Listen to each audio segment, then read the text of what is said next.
जय हिंद। चलिए आज जानते हैं कि महात्मा बुद्ध के बारे में। महात्मा बुद्ध के बारे में जानते हैं कि महात्मा बुद्ध के जीवन काल के और महात्मा बुद्ध को अगर परीक्षा में अगर बात किया जाए तो हर कम्पिटिटिव एग्ज़ाम और इंटरमीडिएट की परीक्षा में हर 5 नंबर का क्वेश्चन दिया जाता है और हर आने वाले परीक्षा में ये आते रहेंगे। तो चलिए जानते हैं कि इस महात्मा बुद्ध से जितना भी क्वेश्चन आएगा तो इस वीडियो में हम लोग कवर कर लेंगे कि महापरिनिर्वाण क्या है, महात्मा बुद्ध का जन्म कब हुआ था, मृत्यु कब हुआ था, उसके बारे में चलते हैं। तो सबसे पहले अगर बात किया जाए तो महात्मा बुद्ध का जो जन्म हुआ था अगर कहा जाए तो महात्मा बुद्ध का पूर्ण नाम अगर कहा जाए तो बचपन का नाम सिद्धार्थ कहा गया था।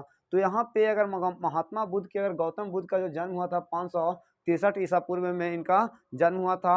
और इनकी अगर बात किया जाए तो इनकी मृत्यु की अगर बात किया जाए तो इनकी मृत्यु जो हुआ था 483 ईसा पूर्व में इनकी मृत्यु हो गई थी। तो चलिए जानते हैं कि महात्मा बुद्ध जो थे वह कौन धर्म को चलाते थे। तो महात्मा बुद्ध ने बौद्ध धर्म को अपनाने का कार्य किया और बौद्ध धर्म को चलाने का कार्य किए। सबसे पहले महात्मा बुद्ध का जो जन्म हुआ था 563 ईस्वी में ईसा पूर्व में अगर बात किया जाए तो लुम्बिनी, और ये लुम्बिनी कहाँ पड़ता है तो नेपाल में। इसके बाद अगर बात किया जाए तो महात्मा बुद्ध की जो मृत्यु हुई थी वह 483 ईसा पूर्व में। 483 ईसा पूर्व में की उम्र में उनकी जो 80 वर्ष की उम्र में इनकी मृत्यु हो गई थी, जो कुशीनगर। तो कुशीनगर में इनकी क्या हो गया था, मृत्यु हो गया था।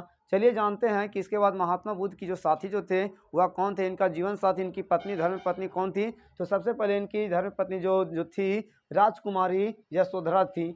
इसके साथ साथ ये बहुत कम उम्र में इनकी विवाह होने के बाद उनके द्वारा जो उत्पन्न संतान जो एक बच्चे हुए थे उन बच्चे का जो नाम रखा गया था ये राहुल थे। इनके साथ अगर बात किया जाए तो महात्मा बुद्ध के अगर पिता का नाम जो अगर कहा जाए तो महात्मा बुद्ध के पिता का जो नाम था सुशोधन जो था, ये जो एक क्षत्रिय कुल के जो गणराज के एक मुखिया के पद पर नियुक्ति थे। इसके साथ साथ कहा जाए तो महात्मा बुद्ध की माता का नाम अगर कहा जाए तो महात्मा बुद्ध की माता का नाम जो था माया देवी, जो कोलीय वंश से संबंध थी। अगर बात किया जाए तो उनकी माता का नाम क्या था, माया देवी, जो कोलीय वंश से जो बिलोंग करती थी। इसके साथ अगर कहा जाए तो महात्मा बुद्ध की अगर जन्म के जैसी महात्मा बुद्ध की अगर जन्म हुआ था तो उनकी माता की मृत्यु हो गई थी। और माता की मृत्यु के साथ जैसी जन्म हुआ था उसके बाद 7 दिन बाद उनकी जो माता का जो माया जो देवी जो थी उनकी देहांत हो गया था। तो उनका लालन पालन अगर बात किया जाए तो उनका लालन पालन जो करने का जो कार्य किया, उनके जो एक मौसी जो थी उनका मौसी का नाम था गौतमी। उन्होंने ही महात्मा बुद्ध का लालन पालन करने का कार्य किए। और इसके साथ साथ अगर बात किया जाए तो महात्मा बुद्ध ने ये जीवन की अगर बात किया जाए तो उन्होंने अपने जीवन में बहुत सुख है, उसको किसी प्रकार के दिक्कत नहीं था। किसी प्रकार वह राजा का बेटा थे, इसको किसी प्रकार का परेशानियाँ नहीं हो सकता था। लेकिन उन्होंने देखा कि दुनिया में क्या क्या है और हम ये सुख के लिए अगर आए हैं ज़िंदगी में तो हमें कितना दिन तक सुख मिलेगी। तो इस प्रकार उन्होंने एक बहुत बड़ा चिंतन किया। उन्होंने सबसे पहले महात्मा बुद्ध ने क्या किया कि उन्होंने 29 वर्ष की अवस्था में और अपने पत्नी धर्म पत्नी और राहुल को उन्होंने त्याग करके जो 12 बजे रात्रि की अगर बात किया जाए तो रात्रि में उन्होंने पूरा राजपाट को पूरा त्याग करके और एक ज्ञान की खोज में चले गए। उन्होंने देखा कि संसार में क्या क्या तकलीफ है, जितना मैं सुख से हूँ उतने दूसरे व्यक्ति भी सुख से उसको मिलती है कि नहीं मिलती है। तो उन्होंने घर को त्याग दिया और ज्ञान की खोज में चल पड़े। आगे की अगर बात किया जाए तो उन्होंने सबसे पहले जब ज्ञान की खोज में गया था तो उन्होंने सबसे पहले 4 व्यक्तियों को देखा। तो 4 व्यक्ति को देखा। जो सबसे पहला जो व्यक्ति जो माना गया है उसमें एक बूढ़ा व्यक्ति को देखा, दूसरा में देखा कि लाचार जो बीमार व्यक्ति को देखा, तीसरा में देखता है कि मृत शरीर जा रहे थे, उसके बाद चौथे व्यक्ति को देखा एक सन्यासी व्यक्ति को देखा। तो उनको महात्मा बुद्ध को सबसे प्रभावित करने की अगर बात किया जाए तो उनको जीवन में सबसे प्रभाव लगा कि जो संसार में जो पहले व्यक्ति जो देखे थे तो सबसे पहले व्यक्ति जो देखा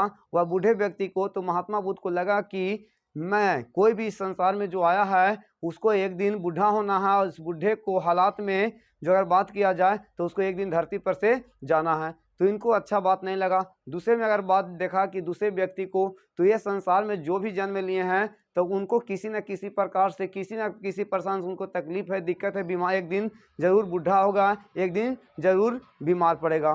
तो तीसरे व्यक्ति को जैसे ही देखते हैं तो उनका इमोशन हो जाता है कि एक बीमार व्यक्ति को देखता है तो उन्होंने बीमार व्यक्ति के साथ साथ एक मृत व्यक्ति को देखता है। तो मृत व्यक्ति के साथ साथ हमने ये बताया है कि उनको लगा कि इस संसार में जो भी आया है तो उसका एक दिन न एक दिन मृत्यु हो जाएगा। तो उनको सबसे अगर बात किया जाए तो सबसे जीवन में प्रभावित करने वाला लगा कि मैं एक के उनको सबसे जीवन में अगर बात किया जाए सबसे उसको सन्यासी व्यक्ति उसको अच्छा लगा कि संसार को मोह माया को त्याग करके ईश्वर की प्राप्ति और मोक्ष की प्राप्ति कर सकते हैं। तो महात्मा बुद्ध ने उन्होंने क्या किया कि महात्मा बुद्ध ने अपने पूरे सांसारिक मोह माया को पूरे राजपाट को त्याग करके 29 वर्ष की अवस्था में घर को त्याग दिया और 6 साल तक कठिन तपस्या किया। और 6 साल के तपस्या करने के अगर बात किया जाए तो उनके ज्ञान की प्राप्ति हुई और तब से वे महात्मा बुद्ध कहलाएं। इसके बाद जानेंगे कि धर्म में परिवर्तन क्या है, इसके बाद बोलेंगे कि धर्म चक्र परिवर्तन क्या है, वह नेक्स्ट वीडियो में कवर करेंगे। जय हिंद, जय भारत।